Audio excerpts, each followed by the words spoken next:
Is flying fun, students? Have you ever dreamt of flying? Yes, of course, we all like flying. It is an excellent experience and it gives us excitement too. But in this chapter, we will study about a young seagull who fears to fly.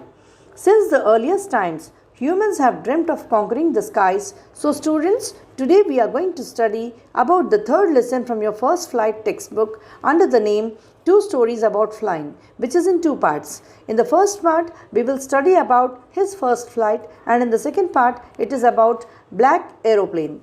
Now in this video, we will firstly discuss about his first flight. This story by Liam O. Flaherty is a short story that teaches a lesson. It is a story about a young seagull who is afraid to fly for the first time. The bird believes that his wings would not support him. So students, with this introduction, let us understand from the lesson that how does the young seagull conquer his fear. His first flight is an interesting story of a young seagull who was afraid of flying. He did not have confidence. He thought that his wings were not strong enough to support him. All the family members had already left him. They tried to encourage him to fly but failed. He was left alone on the ledge. There was a wide chasm between him and his parents. He tried to reach his parents and took a little run also, but the sight of the widespread green sea frightened him and he ran back into his nest.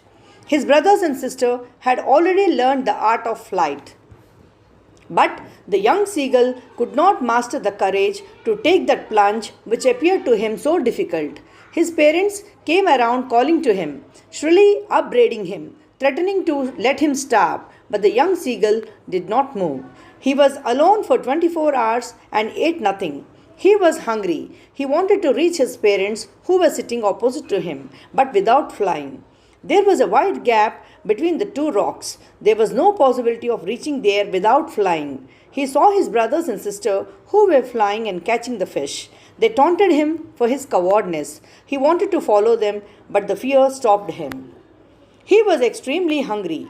He saw his family taking rest on the rock opposite to him. He tried to attract their attention by pretending to be sleeping, but nobody noticed him. His mother was looking at him. The young seagull cried, begging her to bring him some food, but she did not respond. After some time, his mother picked up a piece of fish and flew across him.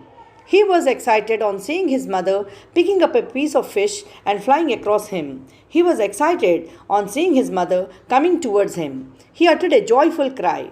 He leaned out eagerly, tapping the rock with his feet. But when she was just opposite to him, she halted. The young seagull was surprised. The sight of fish in her beak maddened him. He could not control himself and dived at the fish. The mother flew over him.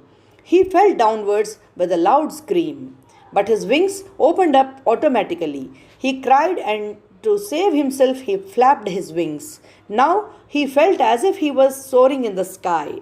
He was not falling headlong now. He flapped his wings once again and soared upwards. He gave a joyous scream now. He was joined by his family in his first flight. He was near the sea now. He saw a vast green sea beneath him. His parents and other family members landed on the sea. They called the young seagull also. He dropped his legs to stand on the sea. His legs sank into it. He screamed with fright and attempted to rise, but he was too weak and exhausted to rise. His feet sank into the sea water and then his body touched it. He sank no further. Now he was floating happily. His family praised him for his efforts and offered him scraped dogfish. He had made his first flight successfully. In this case, hunger was a great motivation for the young seagull. The seagulls convey the message of self-confidence, motivation, and self-reliance.